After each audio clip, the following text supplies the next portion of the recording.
Добар ден, почитувани гледачи. Добре дојдовте во уште едно издание на емисијата Прашалник на ТВМ телевизија.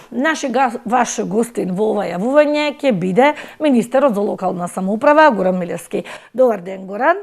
Добар ден. Дојдовте. И ви благодарам на поканата. Фала и вас што одвоивте време да бидете овде гостин во студиото на ТВМ.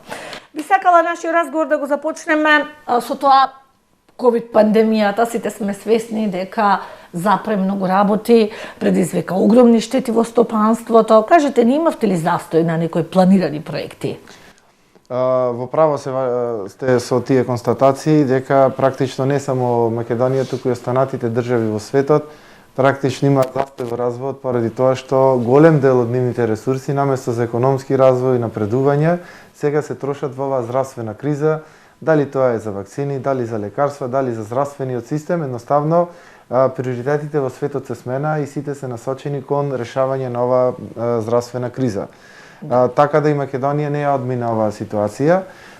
Ние како министерство имаме проекти кои што ги работиме со локалната самоуправа. Минатата година владата на Северна Македонија направи, да речеме, еден ребаланс на почетокот со кој што дел од нашите средства се намалија, така да не успеавме да имплементираме целосната програма, но она што го поделивме до пред ребалансот, практично успеавме и да го реализираме и општините да ги потрошат тие средства кои што беа наменети за нив, така да можам да кажем дека општините во ова, иако имаше една здравствена криза, сепак не застанаа со нивните активности и со тоа допринесоа да не се во целост намалува економијата, бидејќи покрај трошењето на државните средства за капитални инвестиции кои што ги инвестира во државата, инвестициите на општините е многу важно да продолжат со исто темпо. Анализата која што правевме со UNDP, некаде 24 општини чинам беа кои што имаат намалување на приходите, но 49 општини имаат намалување на расходите, односно инвестициите. Тоа значи дека општините, не само оние кои што имаат намалување на приходи, туку и други општини имале страв од неизвестност од оваа здравствена криза, плашејќи се да не ги соберат приходите, ги намалиле инвестициите или трошењето на средства и тоа негативно влие врз целокупната и на локално ниво економија, но генерално. Затоа и ова година владата ги охрабри малце и општините со попуштање и законот, неколку закони кои што се на дневен ред, за да ги охрабрат да трошат пари, да инвестираат, затоа што тука е државата да им помогне, да не се плашат да некој проект не се реализира. Зборувам, тоа се од нивните изворни приходи, а додека нашите средства кои што сме ги далиле како министерство за проекти, навистина секаде ги имплементиравме и периодов ги вршиме увид и промоција на тие активности. Така, неодамна најавивте јавен повик за поддршка на општините како пост-ковид општините двигатели во општеството. Каква финансиска поддршка имаат можност да добијат општините и како ќе се делат тие пари? Дали секоја општина или само оние кои што ќе исполнуваат некакви услови, не знам, проекти ќе понудат и слично? Тоа е со UNDP проект, практично заеднички. Тој проект му го доверивме да го реализира Бирото за равномерен регионален развој, кој што е орган под Министерството за локална самоуправа. Вкупниот буџет на тој проект е $700,000, кој што нашата пола ќе се средствата, пола ќе бидат од нашиот буџет, државниот буџет, а пола ќе бидат од UNDP и проектот ќе се имплементира во следните 2 години, значи тие средства ќе се поделат во 2 буџети на државата. Она што е важно е да покрај оваа програма ние како министерство во овој период навистина ги дадовме своите максимум напори да обезбедиме дополнителни средства, покрај буџетските средства да обезбедиме дополнителни средства од странските донатори, така да тука е проектот EU за тебе, кој што 5 милиони евра ќе ги дадат на општините за разни проекти. Тоа е при финална фаза на одлучување и на селекција на проектите, а државата ќе кофинансира €600,000 со цел тоа 15% кофинансирање на општините да не падне на нивен трошок, туку го превзеде како обврска државата. Дополнително направивме напори и се вклучивме во една нова програма прекугранична, тоа е Евромедитеранео, во која што учествуваат 13 земји од Средоземјето, Шпанија, Италија, Франција. И сега и ние од пред минатата недела и ние станавме член на оваа група и тоа значи дека дополнителни финансиски средства ќе обезбедиме за нашите општини, невладин сектор, институции и ќе можат да аплицираат на дополнителни фондови покрај традиционалните програми за меѓугранична соработка. Сега обезбедивме дополнителна нова програма Понатаму тука се со проектот со Швајцарската развојна агенција, кога дојдов министер, тие беа пред раскинување на договорот, бидејќи не беа задоволни од тоа како се имплементираат проектите. Ние успеавме за ова година и нешто да ја вратиме довербата во Швајцарската амбасада во нас и сега сме на праг за подпишување на втора фаза од тој проект во висина од 6 милиони швајцарски франци, од кои што 4 милиони се на Швајцарската конфедерација, а 2 милиони се на нашата држава, така да и дополнително средства тие ќе одат директно за општините, за планските региони, така да сум задоволен од тоа како успеавме да ги изменаџираме работите и како што кажавте, тука се проектите за пост-ковид од UNDP, кои што ќе бидат наменети за проекти кои што значат, да речам, решавање на некои локални проблеми на граѓаните од друга перспектива, односно да решиме повеќе проблеми со помалку финансиски средства. И така ќе бидат наменети проектите да се најдат иновативни решенија кои што ќе значат поинаков начин на решавањето на еколошки проблеми, социјални, инфраструктурни, било какви се наредени во табелата, така да општините ќе може да одберат кој е подрачје, која област и да аплицираат на тоа. Целта е да решиме проблем, но да ги поттикнеме да размислуваат како тоа да го направиме поевтино, поекономично. Поекономично, да. Така. А колку сте задоволни од искористувањето на средствата од ИПА програмата за прекугранична соработка? Колку општините ги користат тие средства? Општините ги користат средствата. Веќе јас кога дојдов, тоа е при крај програмата 2014-2020 планскиот период на ИПА 2. Охридскиот регион Струга може да црпат средства од две програми, тоа се со прекугранична соработка со Албанија, каде што сме ние како држава носител, и прекугранична соработка со Грција. Така да од двете страни е исклучително важно што може да аплицираат Грција е еден од најголемите буџети со 40 милиони евра. Така да овој регион како има една шанса да, бидејќи Србија почетна беше програмата, тој регион таму, например, со многу помалку средства располага. Косово е при крај програмата, ние оние средства кои што останале од заштеди, бидејќи вие ќе доделите средства, меѓутоа тендерските постапки укажуваат дека тие средства ќе бидат дел од тие средства кои што планирале ќе останат како заштеди, бидејќи тендерите ги намалуваат вредноста планираната на проектите. Сите тие пари како заштеди кои што остануваат, потоа се берат и се јави овој последен повик кој што е 6 милиони 5 до 6 милиони евра, кој што е веќе до 15 февруари беше аплицирањето, сега ќе следи фаза на евалуација и избор на проекти. Исто така овај месец ќе донесеме финални одлуки за грчката програма, исто така заштедите кои што останале ќе ги одбериме проектите. Така да максимално сме ги потрошиле средствата од овие програми.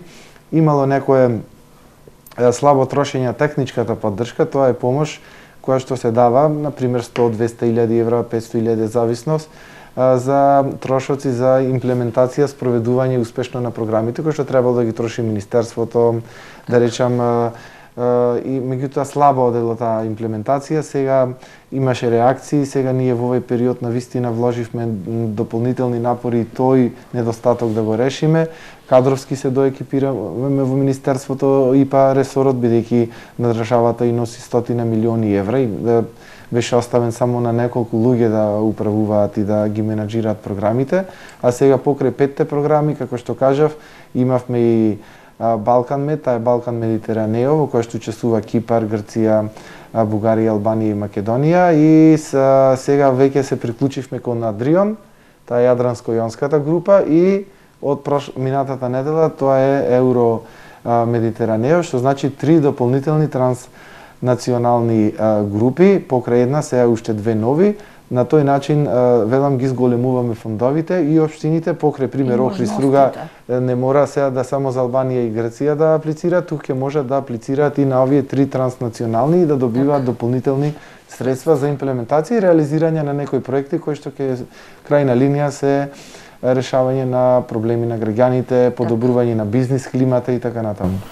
А колку, од регионот рековте Охрид, да, и Струга, а другите општини кои што ни се во регионот помалите, аз пред некое време разговарав со градоначалникот на Вевчани, со градоначалникот на Димарца, какви се нивните можности? Можат ли тие да му конкурираат на овие поголеми општини да бидат дел од тие програми? Тие може да аплицираат доколку, например, имаат партнерски однос со некоја поголема општина. Зошто? Затоа што имаат мали буџети кои што не можат да ги издржат овие плаќања. Да. И тоа е најчесто, бидејќи овде се помал број, меѓутоа во истокот има многу општини. Така. И сега една општина таму може да аплицираат кон Бугарија или дел кон со Грција. Меѓутоа, кога една мала општина влези во еден проект, вие треба да имате средства да го isfinansирате, потоа државата и тој фонд ви ги враќа парите, меѓутоа вие треба парите на почеток стартно да ги имате за да ги потрошите. Сега еден-два проекти тие се веќе ограничени буџети и не можат да финансираат повеќе, затоа не аплицираат. Затоа тука се јавуваат невладини организации, партнерство со други општини, на пример сега со грчката програма Охрид и Кавадраци заедно беа партнери, партнери, апликанти за еден проект заедно со Воден, мислам.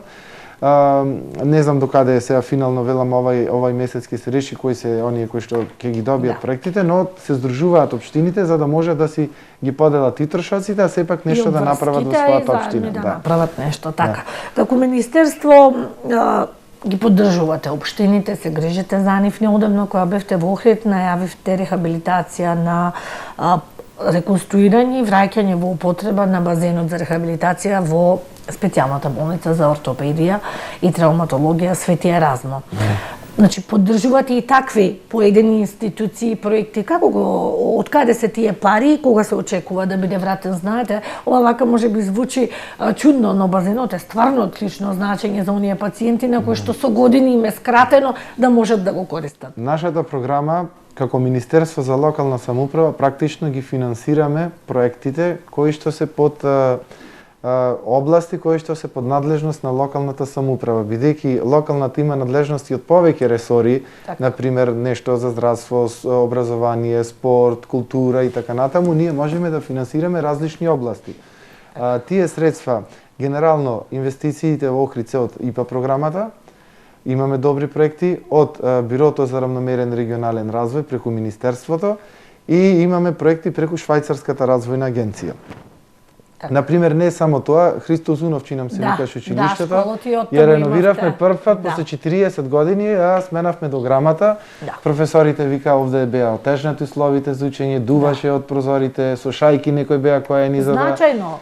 За училиштето може да значајно. Има ковид, децата тоа не може да го видат, меѓутоа кога ќе помени ова да се надеваме од наесен, кога ќе се вратат, ќе влезат во целосно реновирано училиште со подобри услови.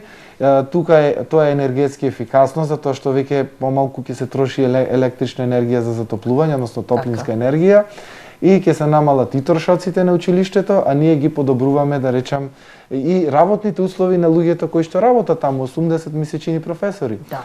Истото како што го кажавте, таа единствена болница Свети Еразмо, од таков тип во државата. И жалосно што пациентите не можеа да ги добијат сите услуги кои што му се потребни за еден нормален третман и побрзо заздравување.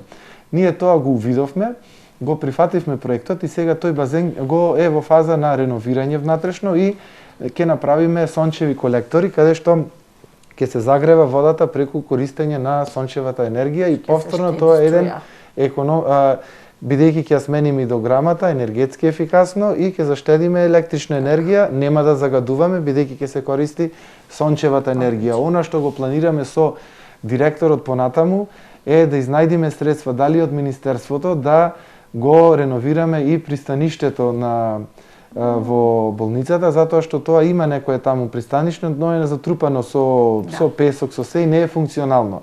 Затоа што вие може да се случи некој, бидејќи Охрид е туризам и струга и мораме ние да водиме сметка за туристите.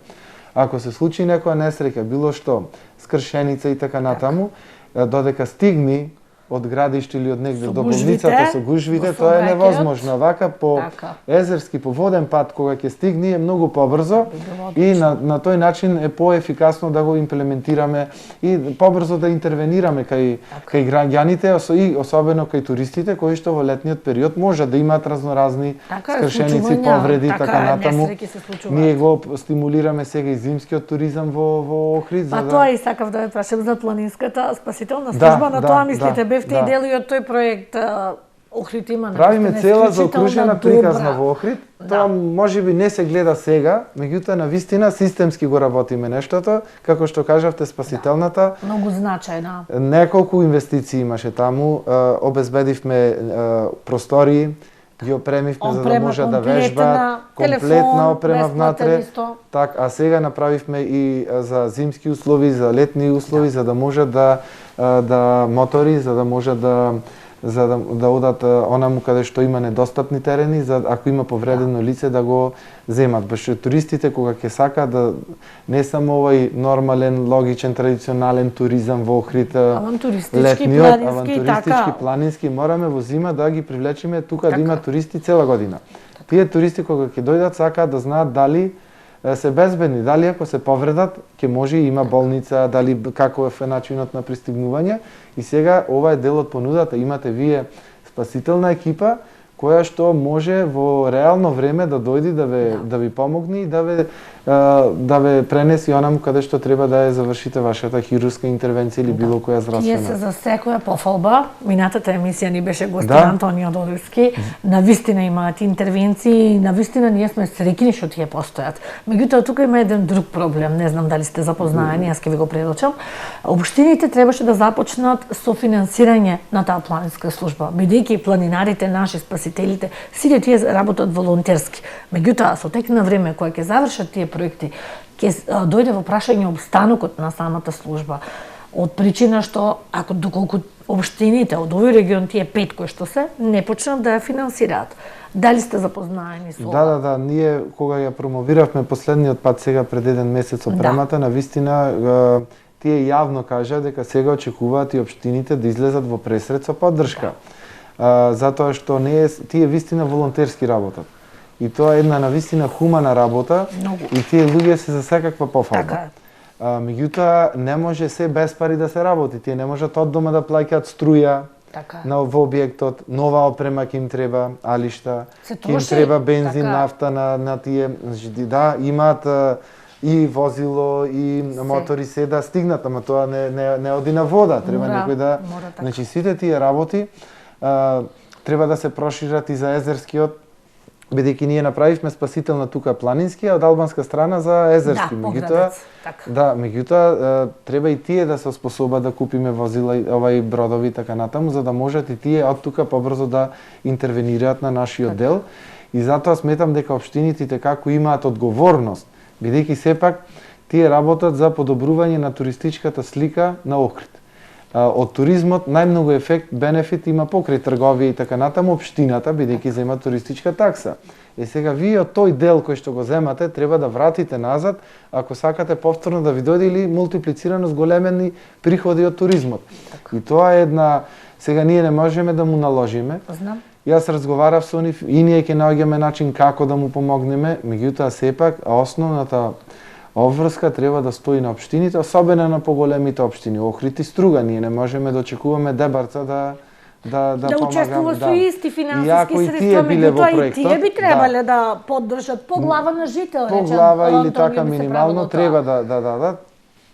Генерално ние имаме потешкоти со финансирање на центрите со глава на жител, бидејќи во југозападниот има општини кои што не сакаат да плаќаат средства, а сакаат да ги користат услугите и бенефициите. Истото е сега и со оваа служба. Сака да ја користат службата, меѓутоа кога ќе дојде нешто да платат да вратат, тоаш немаме пари. За се имаат пари. За репрезентација, за возила, за не знам за какви трошоци ќе најдат пари, меѓутоа да помогнат за ова тогаш немаат пари. Да речам, навистина сум револтиран од тој однос. Не требаше јавно тие да побарат, не требаше и јас како министер, туку тоа треба да се биде на нормална активност која што тековна работа, која што не треба да се занимава јавноста со тоа. Дали ќе постои или не. Навистина се загрижени. Не се знае и поддршка на Црвениот крст, бидејќи навистина тие работат заедно и тие се многу активни во таа област и нивни проекти, тие практично се истите луѓе кои што работат и во Црвениот крст и во спасителната служба и навистина и до директорот, председател, како се звањето на Црвениот крст, навистина одлично си работат работата и треба да им се помогне, бидејќи работат хумана работа во интерес на сите. Така е.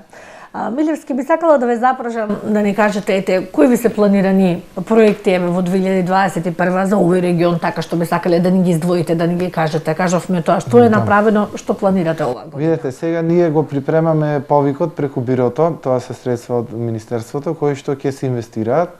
Секој регион си има свој процент од буџетот, зависно степенот на развиеност и овај регион, Охридско-Струшкиот, ќе добие дел од тие средства. Нова година е што со новиот закон воведовме, кој што го усвоивме сега пред нова година, добивме можност да финансираме градските центри, урбаните подрачја. До сега тоа беше невозможно. Само селата се финансираа со нашата програма за подобрување на животот, меѓутоа јас сметав дека како министер тоа треба да го промениме, бидејќи да, треба да помагаме на селата, меѓутоа и во градовите каде што живеат 80% од граѓаните има проблеми кои што државата треба да им помогне, бидејќи тука е загаден воздух, не знам, улици, комунална инфраструктура, здравство, се може, културата, се за да и затоа одделивме 15% за специјална намена за урбаните подрачја и сметам дека тоа ќе добиеме добри проекти за да ги поддржиме. Веќе планскиот регион аплицира со тука, мислам дека булеварите и кружните такови дел од тие средства треба да обезбеди Министерството преку планските региони. Тој проект е поминат само треба да најдеме правна рамка, бидејќи тие ги аплицира по стариот закон, сега по новиот закон тука имаме еден правен вакуум. Изнаоѓаме правна формула како да ги доделиме овие средства. Мислам дека за оваа недела или следната тоа ќе го разрешиме и ќе можеме да ги одобриме проектите и да може да се започне со финансирањето на тие проекти. Дополнително Охрид-Струга имаат аплицирано со Албанија. Дополнително ние имаме стратешки проект кој што го правиме специјално за сега дали ќе почне оваа година, следна година, но тоа е изработка, односно изградба на пристаништето во Струга и во Подградец и да направиме на линија Подградец-Струга-Охрид, која што ќе значи подобрување на туристичката понуда и зголемување, значи туристи кои што ќе дојдат тука, додат Подградец, од Подградец да дојдат тука, тој туризам на генерално на Охридското езеро да се подобри. Тоа е веќе влезен како стратешки проект со албанската страна и ќе набавиме бродови кои што нема да го загадуваат езерото, туку ќе бидат на со сончеви колектори, сончевата светлина ќе ја користат топлина тој ќе биде погонот на работа на овие бродови со цел да заштитиме и животната средина на Охридското езеро, да не испуштаат да го загадуваат езерото и тоа ќе биде една многу добра, мислам, работа за овој регион. Јас знам дека Струга аплицира за колекторски системи, го доби, да, Дожда и Елен Камен и Калишта. Јас жалам што сакавме и Охридската страна, меѓутоа за жал, и ние за тоа пишувавме. Трпејца и Љубаница останаа. Меѓутоа проектот кој што е таму, мислам, ние разговаравме со градоначалникот, е премногу скап и треба да се направи нов проект кој што и по-реален проект да се направи, за да можеме да го... Јас многу сакав да го целое Охридско езеро и тоа ќе беше нашиот придонес во заштита на езерото визави барањата на УНЕСКО.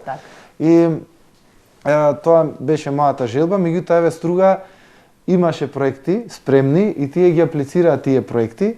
И мислам дека и тој дел таму секој е многу важно да го заштитиме. Важно е. Бидејќи има и реки кои што доаѓаат од подалечни села, кои што не се директно на линијата на брегот и кои што го загадуваат езерото и треба и нив да ги ставиме во некој систем.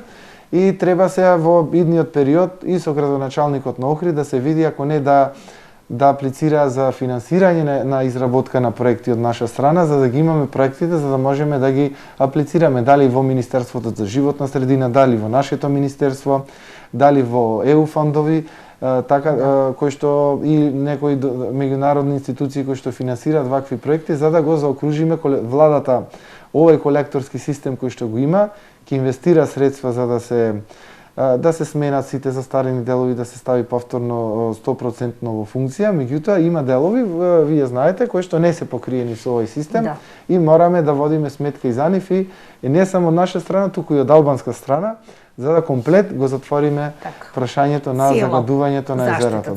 Комплетна. Потоа ќе биде загадувањето од луѓето пак со предмети тврди, тоа е на совеста на луѓето. Ќе работиме повторно на совест, Наоѓаме се што за нова година. Така е. Пред да продолжиме со останатите прашања, време е за кратки реклами. ме заинтересиравте со тоа што го кажавте, изградба на пристаниште во Струга, линија развој на туризам, екобродови, навистина звучи прекрасно. Знаете дека имаше една таква линија од Охрид до Поградец. Струга беше љута за тоа што беше исклучена од таа линија и не можеше да биде придружена од причина што таму нема пристаниште. Кажавте дека ова ви е проект. Кажете ни ајде малку повеќе околу тоа. Стратешки рековте, навистина убав и голем. Кога би се реализирал, како би се реализирал? Така. Зошто е стратешки? Затоа што ние можеме како стратешки проект 30% од средствата од ДИПА да одделиме за еден проект кој што ќе биде стратешки. Тоа може да биде пограничен премин, реконструкција, било што е во насока да дадеме повеќе пари за да имаме ефект економски било каков во идниот период. Само одржлив проект и така натаму. Сега во Подградец нема пристаниште. Таму имавме проблем со имотно-правните односи каде ќе биде пристаништето, бидејќи дел беше и на приватен имот. Тоа периодов го разрешивме како прашање. Заедно работиме со албанската страна партнерски. Струга пристаништето се знае каде е подетален и така натаму, тоа е решено како прашање и набавката на 2 бродови кои што ќе крстарат на оваа линија, па може додати до Свети Наум и така натаму, цела линија. Проблем се имаше со царината, бидејќи сепак тука треба да има и МВР и царина, бидејќи меѓу државна зона врвите. Така да и тоа прашање, минатата година цела се занимававме со ова. Така. Со МВР, со царина, со деталните планови, со приватното земјиште, за да можеме да имаме некоја финален... Ние ги охрабривме и како проекти сега да го аплицираат со меѓуграничната со Албанија, за да може првите фази да ги поминиме со овие средства, дели од овие средства да искористат. Не знам, немам увид во тоа што се е предложено како проект, меѓутоа од наша страна беа охрабрени и сега да го аплицираат, доколку не е аплицирале нешто, генерално тоа е влезено како стратешки со Албанија, јас имав средба во Тирана со нивните званичници и дефиниравме секако да го направиме ова. Покрај ова тие беа заинтересирани за граничен премин во Дебар, да се прошири бидејќи планот на Албанија е да има автопат Тирана-Дебар и сака да го прошириме таму граничниот премин. Од наша страна немаше проблем, така да и од нивна немаше проблем за ова, бидејќи кај нив се развива економијата и туризмот во нивниот дел на нивната страна на Охридско езеро и мислам дека тоа ќе бидат толку добри понуди.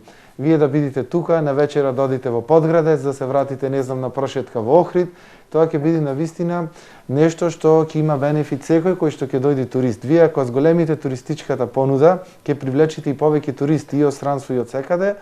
Затоа ние планираме тука Охрид да го поврзиме и со Преспанскиот регион, Пелистер, така да и зима и лето целата оваа приказна да добие навистина една нова димензија за да привлечеме што е повеќе туристи, бидејќи Охрид го тргна приматот за главен туристички центар откако се направи Скопје 2014 и сите статистички податоци укажуваат дека бројот на туристи има повеќе таму и легла и се.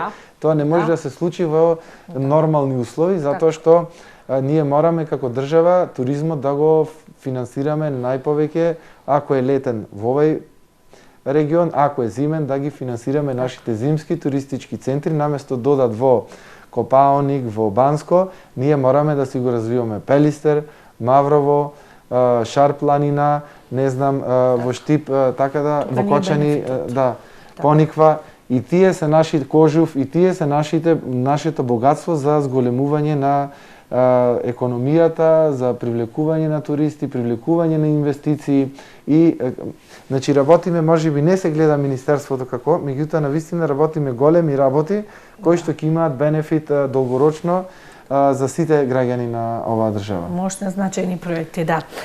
Би сакала накусо да ни кажете што е во фокусот на новата 10-годишна стратегија.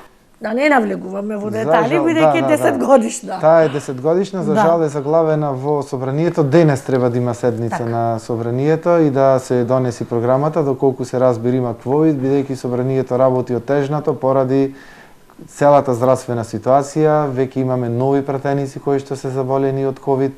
Сето тоа тешко функционира.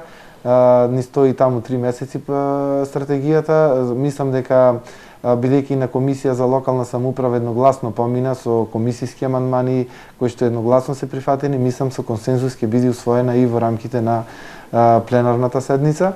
Таа стратегија предвидува, го оцртува развојот на државата за еден подолг временски период. Нашите планови економски развојни се 2025-та, така да професорите на економски факултет од Скопје и другите експерти кои што беа вклучени, на вистина има еден предизвик како да предвидат и да позиционираат активности до 2030 година. Секој долгорочен план трпи измени во зависност од ситуацијата, бидејќи еден влез во Европската унија ќе ви донеси целосно нова ситуација.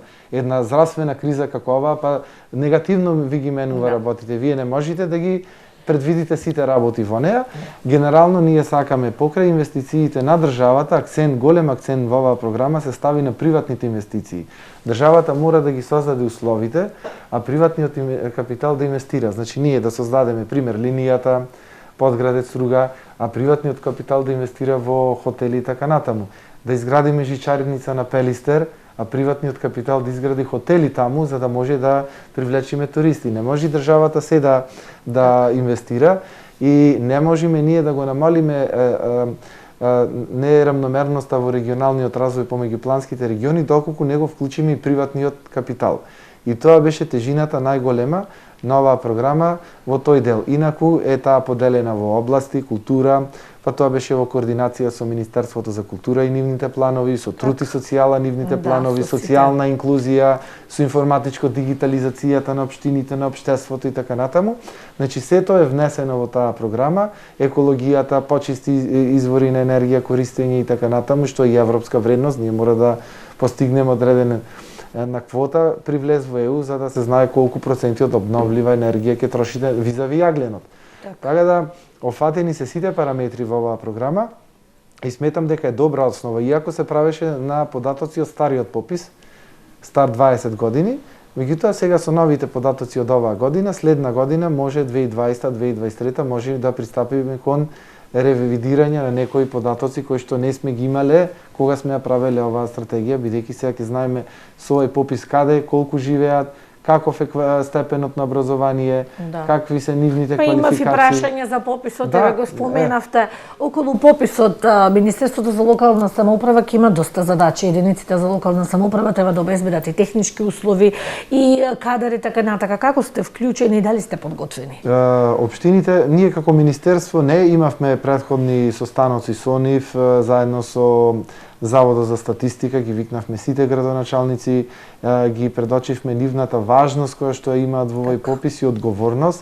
Секретарите на општините ќе го водат целиот процес, од апликација до оние кои што ќе одат од врата на врата, кои што ќе попишуваат попишувачите, така да општините ќе го спроведат. Ни една општина не кажа дека не е спремна и мислам дека администрацијата која што е внатре, искуството кое што го имаат во организирање на избори, бидејќи општинските изборни генерално се тоа луѓе од општините, од администрацијата, ќе можат да спроведат една ваква комплексна активност која што не е прв пат, која што не се прави прв пат и мислам дека ќе бидат на нивото на задачата која што го од нив се очекува и се бара и само да дозволат да биде се нормално во државата од аспект на здравствените услови и мислам дека ќе имаме навистина една добра пописна активност. Така, додека сме уште кај проектите, значи отворена е апликација за прекогранична соработка општина Охрид и општина Корча во насока на развој на спортскиот туризам.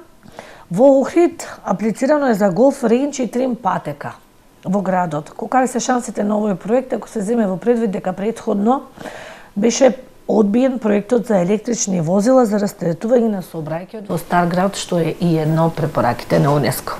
Видете, јас запознат сум со градоначалникот, ме информирал за тој проект и тој е навистина за мене одличен проект, бидејќи во Македонија голф терени чинам нема никаде. Така да не само оние љубители кои што имаат повеќе средства кои што си дозволиле да играат голф и така натаму, можеме да привлечеме и луѓе од странство кој што ќе биде дел од нивната понуда. Да, ќе одиме Охрид да играме голф и ќе се одмориме на езеро и така натаму. Значи за мене е одличен овој проект и јас да зависи од мене јас би го прифатил. Меѓутоа правилата бидејќи делегација на Европската унија генерално ги одлучува за проектите, за жал ние како министерство и албанската страна сме само наблюдувачи, немаме право на глас во овие проекти. Ние можеме само да сугерираме Истото беше и со грчката страна. Ние немаме право на глас таму, други ги оценуваат проектите, ние добиваме финална листа. И сега некои општини реагираат зошто не нема на листата. Таа е прелиминарна генерално, не е закажуван, затоа и на почетокот не сакав да кажам информации пред да биде и официјално објавена, имаат да не нарушиме процесот, но наете ќе подслушнаат па дали е точно, дали не е точно. Ние како министерство, јас како министер, ама апсолутно немам влијание во тие процеси и јас можеме само да сугерираме, да кажеме дека нас како држава овој проект ни е важен, ако го ценат нашето мислење. Во тој дел. Така да и во тој дел јас ќе помогнам колку можам. Така да се надевам да, но ова не е нешто што ако се одбие од тука не може да го аплицираат во друга програма, не е тоа милиони, па за да не може да се направи едно голф играли терени, може да аплицираат во нашите програми. Ние отворивме нова програма која што е специјално за вакви некои проекти покапитални, за да финансираат, да се го избегнуваме степенот на развиеност и да не трошиме пари за ситни проекти кои што не можат тие да го, пример, да сакаме да инвестираме жичара на Пелистер која што ќе го промовира зимскиот. Пример, ова да го финансираме кој што целокупната понуда на Охрид ќе ја збогати. За такви некои покапитални работи да инвестираме и тоа го вметнавме во новиот закон. Исто тука и за урбаните подрачја, бидејќи тоа се разбира, општината може да го аплицира. Значи имаме повеќе сега инструменти од нашата програма да го isfinansираме, ако евентуално се одбие проектот од албанска страна. Не би можела вашето гостување да не го искористам да ве прашам за УНЕСКО. Знаеме каков е периодот, значи на градот му се заканува да се најде на црната листа, да биде избришен. Не да биде избришен, да биде ставен на црната листа, загрозено подрачје. Кој е вашиот став? Мојот став лично е дека и самата општина, значи општината дозволила да има такви да се доведи градот. Градоначалниците во минатите мандати и така натаму, бидејќи целокупна, според мене, грешен приот имаше. Наместо да се градат хотели, се градеа стамбени објекти за да се придобие комуналии. И сега тие цела година се затворени станови за да бидат отворени еден месец во лето. И тоа нема никаква логика, да речем економска. Еднократна имате, меѓутоа долгорочна немате. И тоа се гледа сега. Така да, сега општината, секој кој сака да биде градоначалник, треба да биде похрабар и да му застани на патот на сите локални моќници, на сите оние кои што нудат пари да одоле примање мито, корупција и така натаму, и еднаш за секојаш да пресечи, да руши. Ако не сте способен за таа работа да си ја завршите, тогаш не се кандидирајте за градоначалник, дозволете некој што има храброст тоа да го направи во ваше име и да го реши градот од овие проблеми. Инаку, се додека ние калкулираме политички, поддршка од овој, поддршка од оној, ако се кандидирам џабе, вие ќе победите за градоначалник, ако рацете ви се врзани, сте дале некаде ве ограничил некој пред да станете градоначалник со услови за да што треба да работите. Така да подобро не се кандидирајте ако не можете да ги реализирате барањата на охриѓани, бидејќи Охрид е на охриѓани, меѓутоа и на цела држава. И бисер е на државата. Да не чекаме само државата да го реши проблемот. Туку првен ние да си почнеме, па да повикаме помош и од државата. Се разбира, не исклучувам државата да помогне. Ние како Министерство за локална немаме многу ингеренции, бидејќи урбанистичките планови се по транспорт и врски и локална самоуправа.